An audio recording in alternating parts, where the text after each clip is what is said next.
വട്ടത്തിൽ വെക്കുക എന്നൊക്കെ പറയില്ലേ, ആ പരിപാടി. എന്തൊക്കെയാണ് ഈ ലണ്ടനിൽ നടക്കണേ?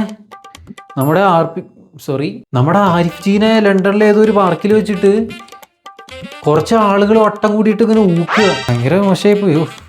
അപ്പോൾ ഹിക്കാക്ക് എന്തായാലും ഈ ആഴ്ച പേയ്മെൻറ്റ് കട്ടായിരിക്കും, പെർഫോമൻസ് പോരായിരുന്നു. സംഭവം എന്താണെന്ന് വെച്ചാൽ ഉപരി ഖുറാനിൽ ഇല്ലാത്ത ഒരു വേഴ്സും കിട്ട് കാച്ചി.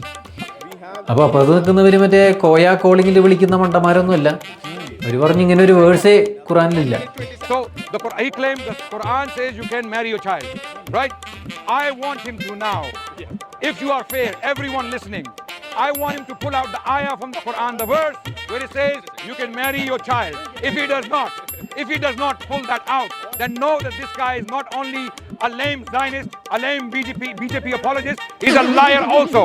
People like him are being paid by the Zionists from Israel to spread hatred against Muslims in India.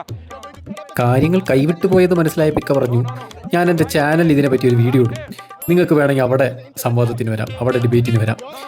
ഇനി ഞാൻ ആ പ്രൂഫ് കണ്ടുപിടിച്ച് ആ ചാനൽ ഇട്ടില്ലെങ്കിൽ, അതായത് ഖുറാനിൽ ആ ഒരു വേഴ്സ് കണ്ടുപിടിച്ചിട്ടില്ലെങ്കിൽ ഞാൻ അതിന് മാപ്പ് പറയാം എന്നും ഇക്ക പറഞ്ഞിട്ടുണ്ട്. അപ്പോൾ അങ്ങനെയാണ് ഇത് അവസാനിച്ചത്.